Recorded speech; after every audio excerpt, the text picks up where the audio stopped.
Thank you, everybody. We've got about 40 folks here today. Welcome to our event. Thank you so much for joining us. How is everyone? Thumbs up? Thumbs down? Somewhere in between? I'm Julie Morgan. For those, welcome, everybody. Welcome, especially folks from overseas and like our speaker. It has been a unique few months here, but we're really glad you joined us today to welcome Jonathon Colman. He's coming to us from Ireland. That's right, he is here today to talk with us about a topic near and dear to designing women, gender equity. Throughout its history, gender equity has been described as a women's issue. Women were the ones at the forefront attempting to tackle problems like pay equity and equal representation, and men really tended to sit out of gender equity discussions for a number of reasons. So we believe the future requires a united approach towards finding a solution. In user experience practices and in life, each of us frames our own intentions and interactions around gender norms, and we need to inform, collaborate, and educate to realize the future of gender equity together. It is with this notion of togetherness, we also welcome UX Speakeasy, our longtime partner in championing and amplifying female identifying UX professionals. And we give thanks to new partner Kast for our platform today. A quick shout out to Alina, president of UX Speakeasy and executive experience officer at Kast. She has been keeping us in the loop right here on this platform. It's fantastic. She's helping us get the best out of our Kast party here. So if you have any questions, feel free to shout out on the chat over there. Also, please welcome Tina. She is board member at Designing Women and product strategist at ServiceNow. Tina's going to be collecting questions for a chat and a Q&A at the end. So feel free to put them in the chat, or you can message Tina directly if that makes you feel better as well. You're welcome to post your insights as well on ways organizations make equitable spaces for people at work. So here's that link. Let me put that in there if I can. Here we go. Feel free to jump in there. There's some whiteboarding to do. Just a quick note, please note we will be recording Jonathan's talk for you to reference later. However, Q&A will not be recorded, so you can feel a little more free to make comments as you'd like. And now I'm very privileged to welcome our speaker, Jonathon Colman, our first male speaker at Designing Women. Today, Jonathon asked the question, what do we owe to each other? As we move through our new remote reality, perhaps now is the perfect time to learn new ways to support each other and work to bring the world the equity we'd like to see. Jonathon leads product designers and the global content design team at Intercom. He is a Webby Award-winning designer and a keynote speaker who's appeared at over 90 events in 9 countries on 5 continents and now remotely. Please welcome Jonathon Colman. Hey, thank you so much, Julie and Tina, Alina, the entire teams at Designing Women and UX Speakeasy. I'm so honored by the opportunity to talk with you today. And I just want to make clear up front, my goals in joining you are just to acknowledge the inequity that we all know exists in the design industry today, and also to show men that they can no longer sit on the sidelines and think of gender equity as solely being a women's issue, like you just said. Men need to get involved in the conversation, and that's not to control it, but simply because they make up the majority of design leaders, and that means that they have the most capacity and therefore obligation to learn from women and help drive the change we all want to see. And that's because equity benefits everyone. We're all better together. But I'm getting ahead of myself. Yes, my name is Jonathon Colman, and even though I'm speaking to you from Ireland, I am indeed an American from the state of Michigan. So that's why I have this very boring accent. Sorry about that. But now I live in Dublin and I work at Intercom, and I manage product designers and lead the content design discipline here. You can find me on Twitter at jcoleman. And look, I know you're busy, you're multitasking at home, so no worries if you need to leave early to take care of the kids, walk your dog, or go register to vote.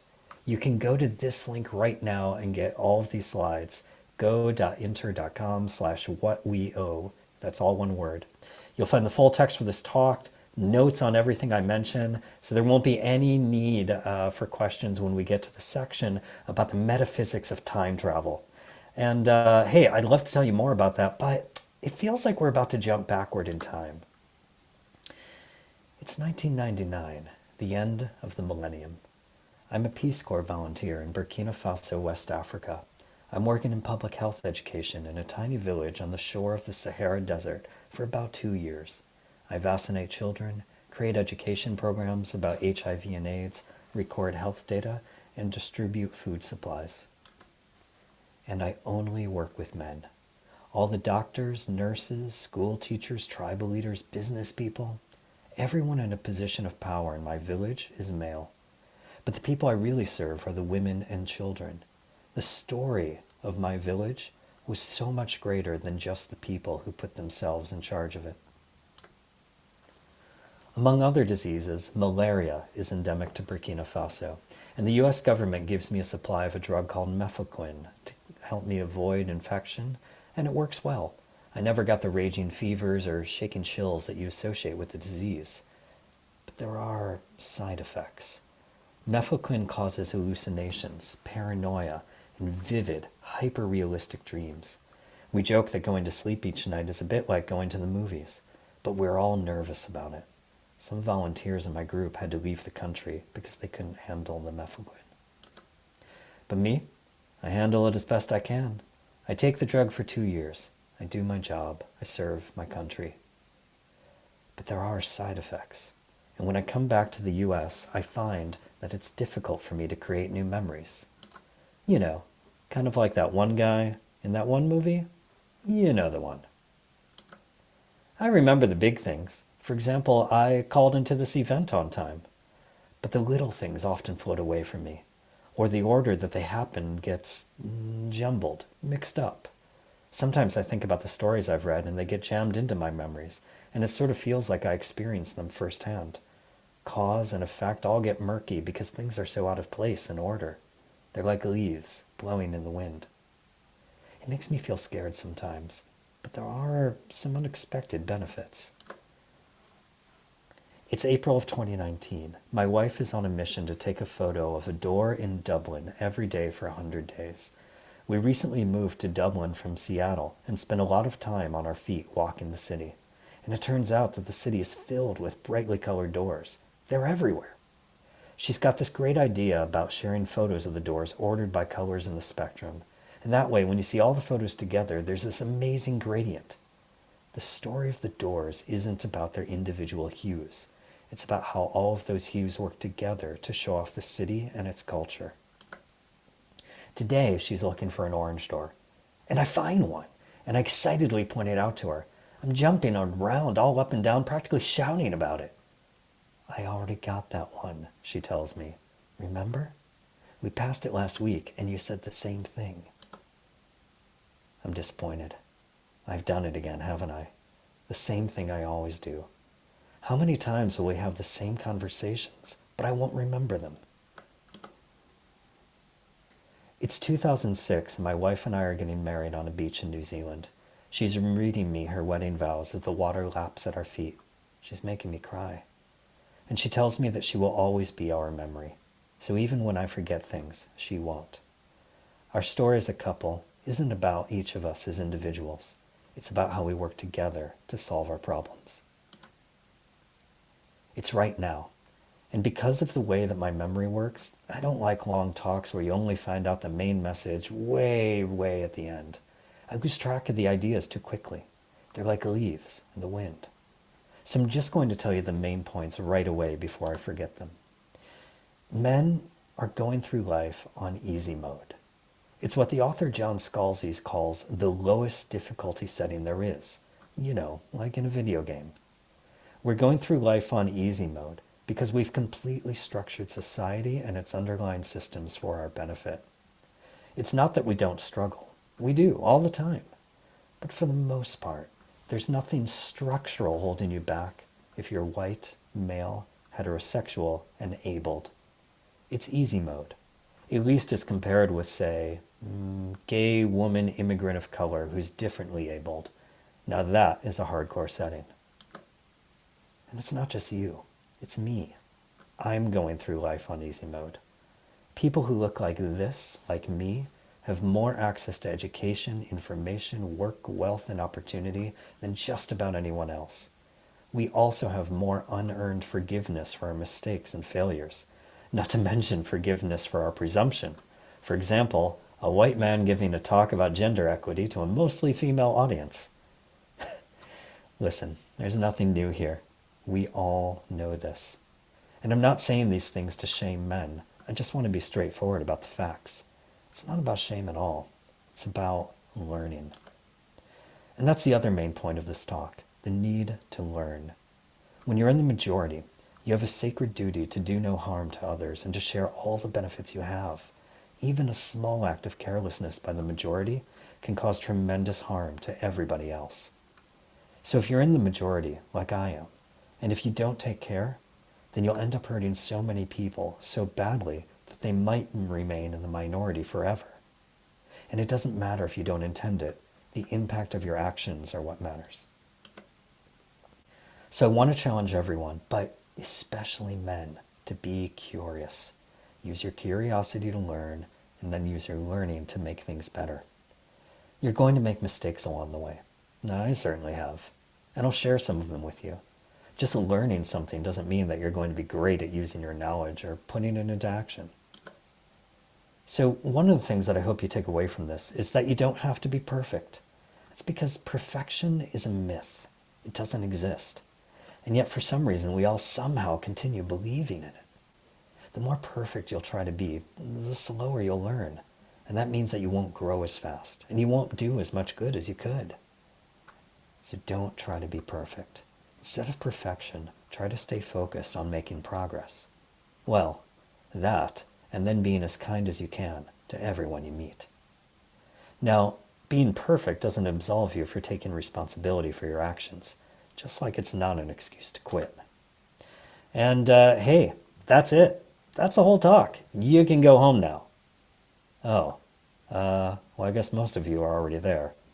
Huh. Well, that was fast. It's 2019, and I'm home too. I'm watching The Good Place. One of the characters quotes the philosopher T.M. Scanlon, and he says, "The real question is, what do we owe to each other?"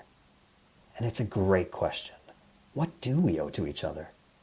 As I've become more aware of gender equity in design and in the world, it makes me curious about the idea of accountability. What should men be accountable for? How are they held accountable by others? And is it possible they can hold themselves accountable? If so, then what for? It's 2014, and I'm hiring the first member of my team at Facebook, Ella Mayan Harris. And as we talk, I become keenly aware of a few things. One, I don't know what the hell I'm doing, but she seems to. Two, I am definitely going to hire her. There's no question at all in my mind about this. And three, she's smarter than me. She's more talented, more driven. She's going to be more successful than I ever will be. Ella was brilliant. She was a legend. And within 2 years, we decided to switch positions so that I became a designer and she became my manager. She was far more successful in that role than I ever was, and she's now the head of design for Facebook Assistant. The lesson here for men is not just to hire women, nor just to promote them, but to actively sponsor them for leadership opportunities, and then make space so that they can take them. It's 2019, and a friend who's a product director tells me that she's always reported to men. She's never had a female boss. And in her long career, she's always wanted a woman manager, but still has yet to have one. One of the reasons why she took this role in product leadership was simply to help show other women that it's possible to be a product leader. You have to see it to be it, she tells me, quoting Billie Jean King. The representation matters for the next generation. It's 1999, and I'm in the Peace Corps in Burkina Faso. My manager is a woman.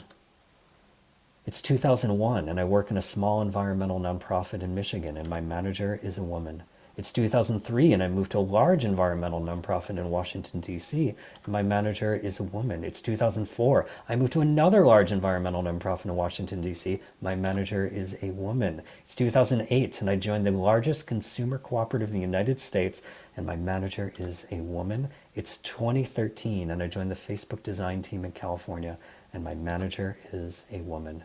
It's January of 2020. And I'm talking with Kim Mackenzie Doyle in Dublin. She's the woman who originally commissioned this talk, the talk you're hearing right now. And she tells me that she wants to amplify the voices of successful women so that they can inspire others to join the field of design and advance further in their own careers. You gotta see it to be it, she tells me. And I believe her, because I've seen it. It's about 5 minutes ago, and I am telling you about the good place. And I'm asking what we owe to each other. Oh, but that's in the past. It's already happened. But for me, it's happening again right now. Soon, in the future, I'll answer this question, and I'll tell you what we can do to pay down the debt of what we owe. It's January of this year, and I'm conducting an online survey of people in the design industry. I'm asking them to answer questions about the gender equity that they do or don't experience at work, and in the design field as a whole. I'm also asking them about their expectations of men. What do they expect of men?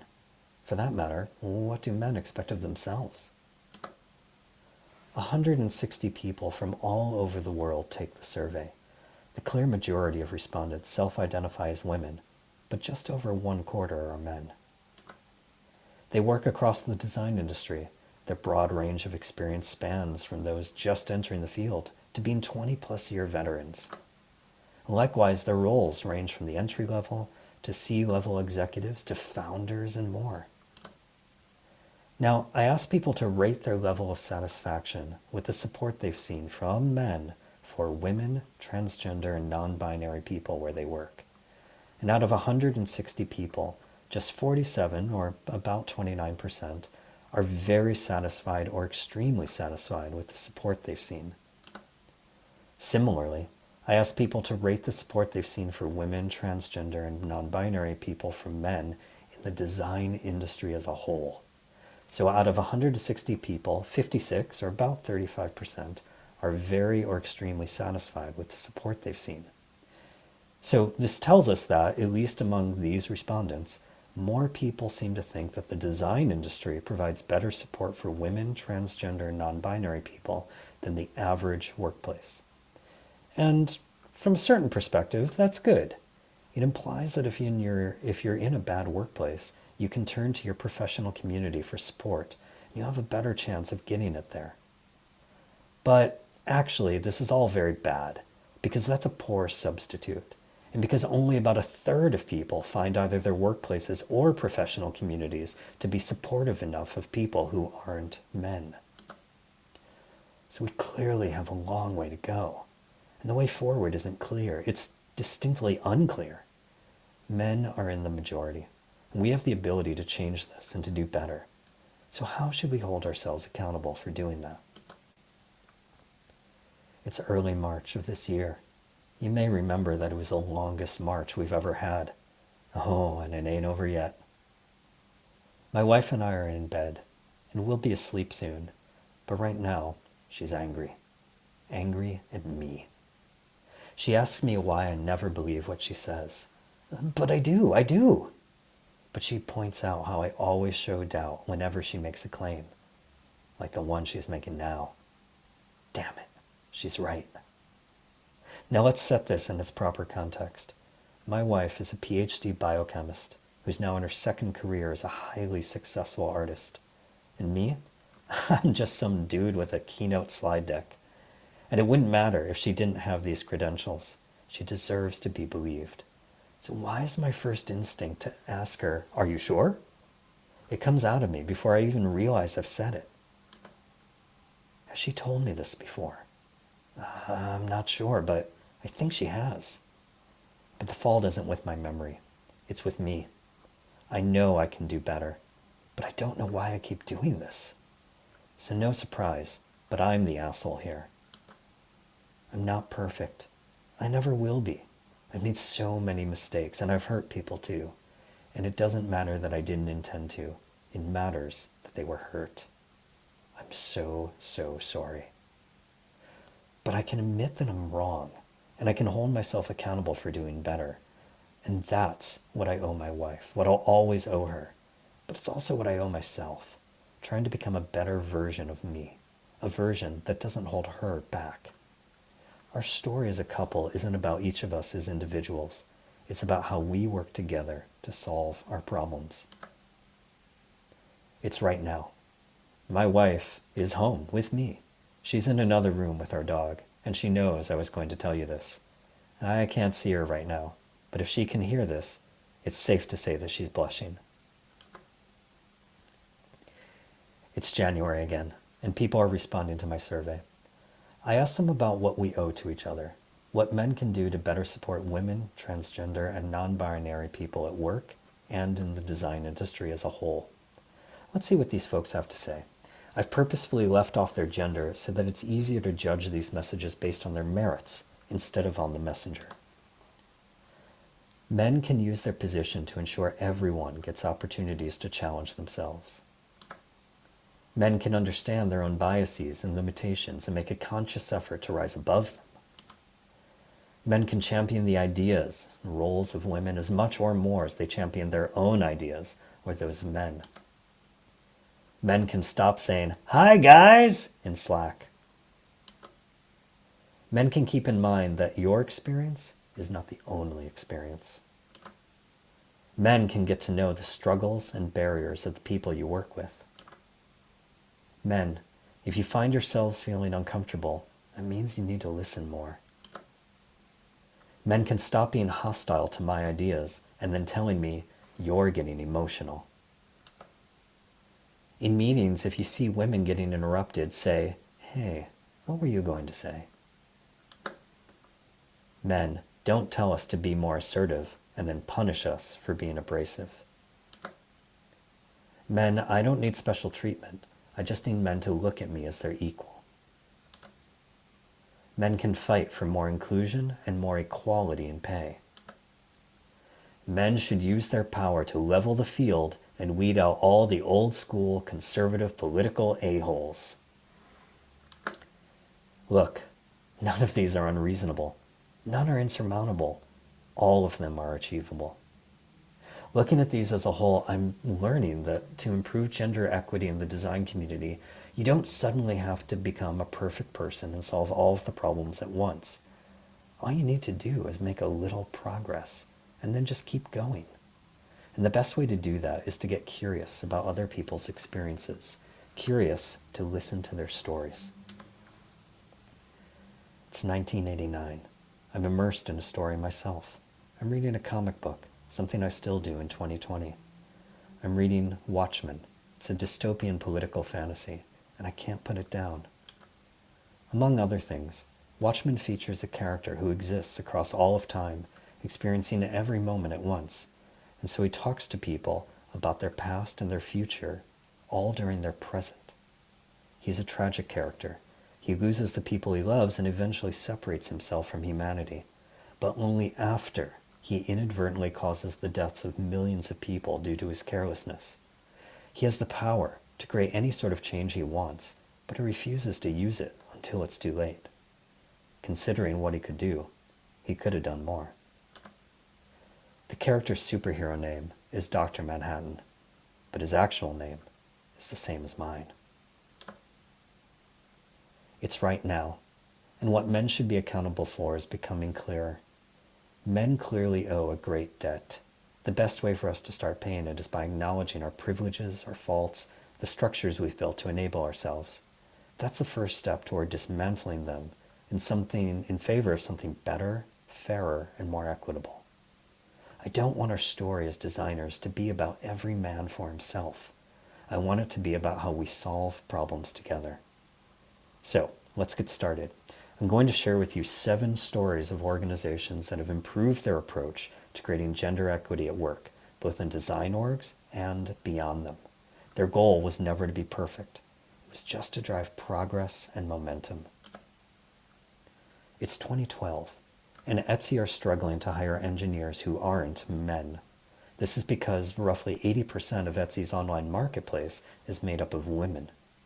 They have this inspiring idea that if their staff looks a little more like the people they serve, they'll do a better job of understanding them and serving them. So they offer talented women what they call hacker grants that provide need-based scholarships to enroll in an organization called Hacker School. This is a 3-month hands-on course designed to teach people how to become better engineers. Now, a number of studies have shown that all people perform better in math and science if 50% of the participants are women. So gender equity was a key metric that both Etsy and Hacker School deeply valued. You see, the story isn't just about the women. It's about how women and men both perform better when they're together. Equity benefits everyone. So every time Etsy ran this program, the number of applications by women to their team skyrocketed. And in the summer of 2012, women ended up making up over half of the Hacker School classes. For Etsy, it was more than worth their investment. They were able to hire 8 women from the Hacker School, and they quickly reached a point where almost 1 out of every 5 of their engineers were women. And remember, Etsy did this 8 years ago in 2012. For comparison, Facebook didn't reach that percentage of women in their tech positions until nearly 6 years later. So Etsy didn't completely solve the problem, but they made progress. They chose progress over perfection. It's 2016, and one of my recruiting partners at Facebook tells me about a new approach to interviewing called diverse slate. You see, what they usually do is hire the very first candidate who makes it all the way through the interview process. But now they won't hold any interviews at all until a diverse slate of worthy candidates has been assembled. A study in the Wall Street Journal found that individual evaluations lead to poor hiring decisions. About 51% of employers who considered candidates individually eventually chose an employee who underperformed relative to the rest of the group. But by contrast, only 8% of employers who considered candidates side by side chose the underperformers. Now, the impact of the diverse slate approach shows in Facebook's diversity data. Between 2016 and 2019, the percentage of technical roles filled by women grew by 25% in only those 3 years. But this isn't about the women or minorities. It's a story of how teams perform better when they have a mix of different kinds of people. Progress over perfection. It's 2017, and I'm taking part in an interview debrief at Facebook. These debrief meetings happen after candidates completed all of their interviews, and all the staff members who interview them get together in a room to talk about the candidate's strengths and weaknesses. Ultimately, they make a decision about whether or not to hire the candidate. But this debrief is different, because this time, the recruiter starts off by asking everyone in the room to share any known biases that they might have for or against the candidate. Now, known biases are the things we're conscious of that affect the decisions we make. For example, maybe I'm positively biased toward the candidate because they're from the same city as me, or they work for a company I admire. Or maybe I'm negatively biased against them because they attended a rival school to mine, or maybe they mentioned they dislike something that I care about deeply. Known biases are different from unknown or unconscious biases because, well, you know about them and they're top of mind for you. But once you get into the habit of interrogating your biases, you begin to get an idea of the ones you might not have been aware of. It's a little like opening a door to a dark room and letting some light in. It shows you the shapes of the furniture inside, even if you can't make out all the details. It helps you make the unknown known. So I brought this practice to Intercom, and now we record our biases as we become aware of them in our interviews, and we take some time to share them with one another during our debriefs. It's easy, fast, and effective.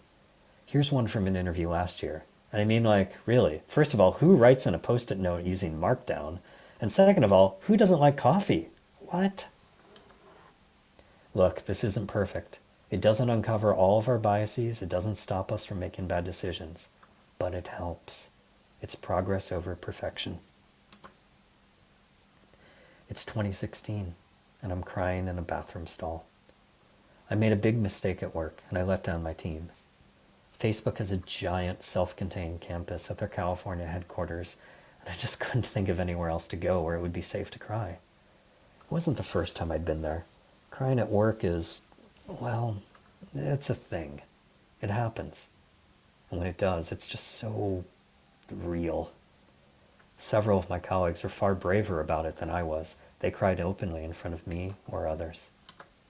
I wish I were that brave, but I'm not perfect. I still have a hard time with this, and I imagine that other people do too. Most especially women, because they're judged far more harshly for crying at work than men. They're called emotional or hysterical or weak, and they're told that they can't handle the pressure.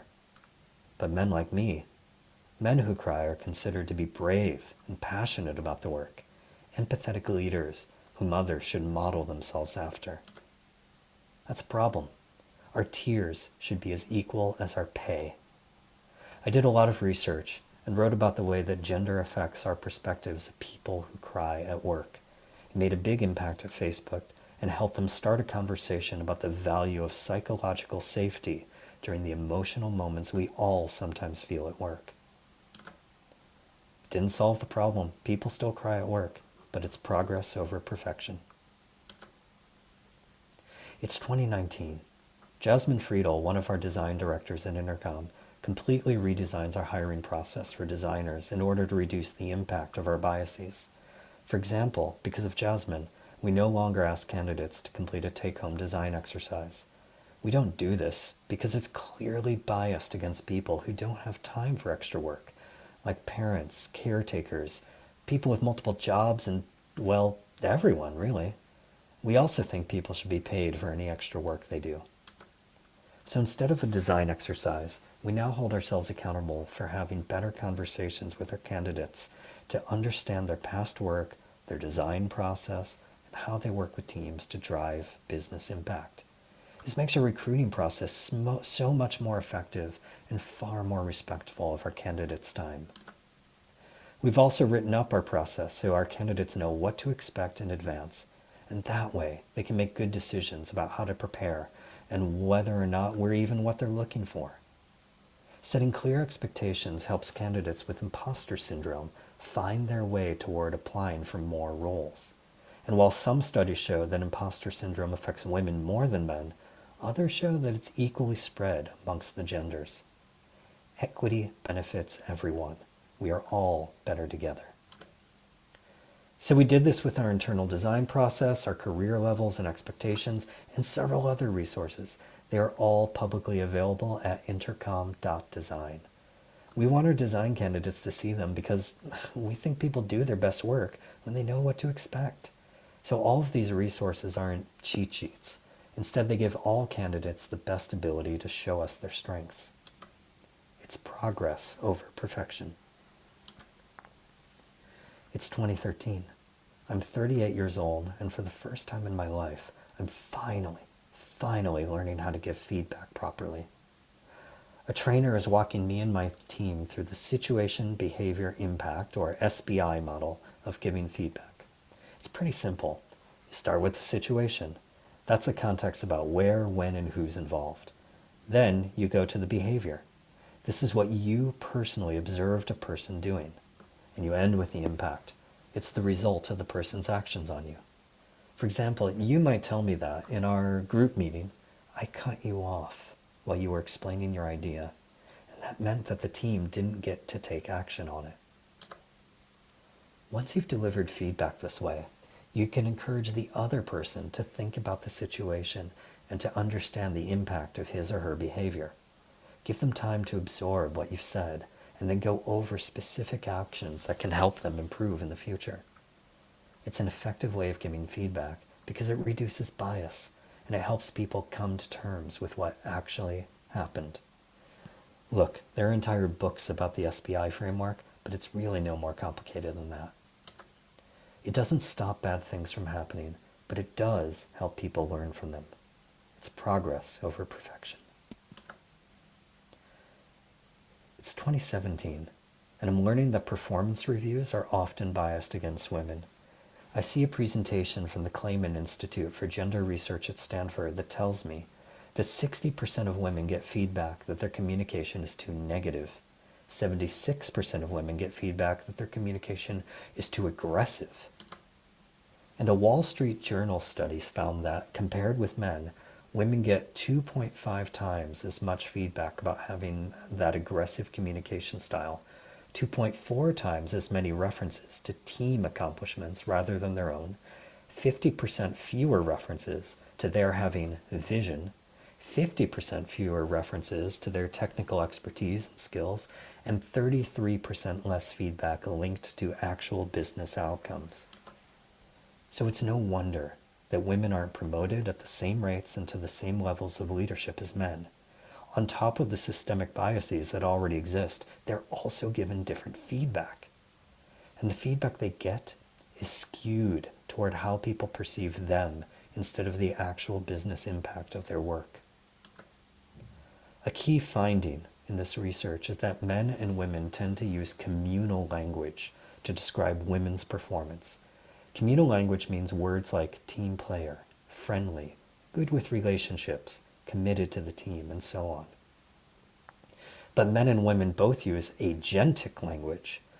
These are words that show agency and ownership when they talk about men's performance.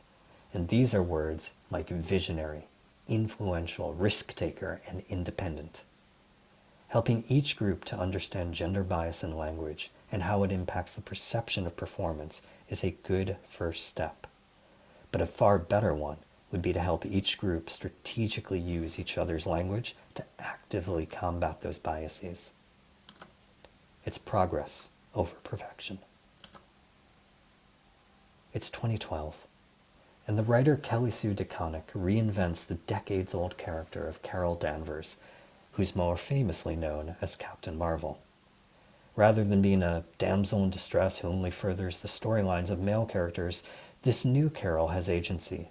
She's a three-dimensional person with desires and dreams who takes ownership over her life.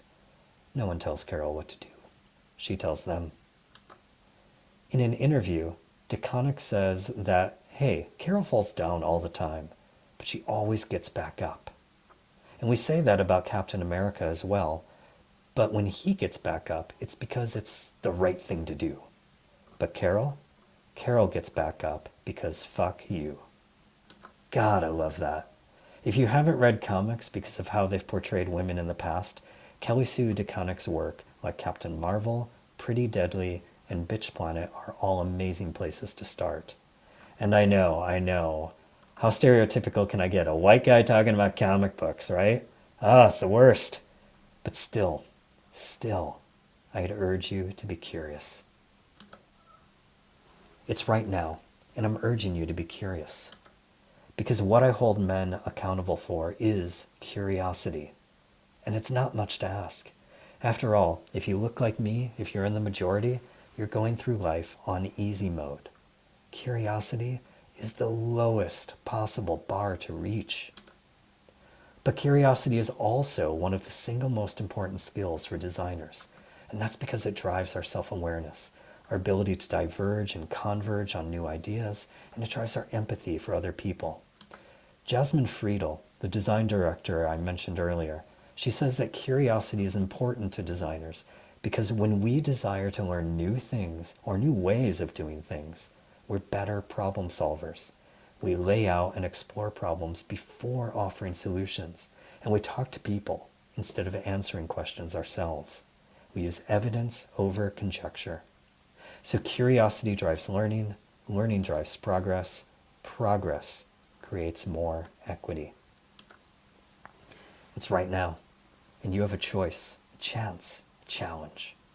If you're a man who's been sitting this one out, not taking an active role because you don't see it as your problem or your fault, well, hey, I'm sorry, Dr. Manhattan, but every man for himself is not going to work. Because the story we tell about the design industry shouldn't just be about men. It should be about how we all work together to solve our problems. It's right now, and being part of the conversation doesn't mean you have to control it, but it does mean that we need to be curious enough to listen and listen enough to learn. And it doesn't mean you need to be perfect. Because believe me, men, no one expects you to get this right. All you need to do is listen, learn, and then make a little progress. It's right now. It's time. Our time. Time to start listening and learning. Because I know what we owe to each other. And I know what I owe to you. Progress. Thank you so much. That is the talk, and I will see you in hell. Thank you, everyone.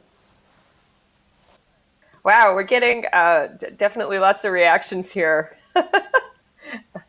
Kast is great too. We're loving it. Thank you very much. All right. Let's see. Did we get any questions? I guess.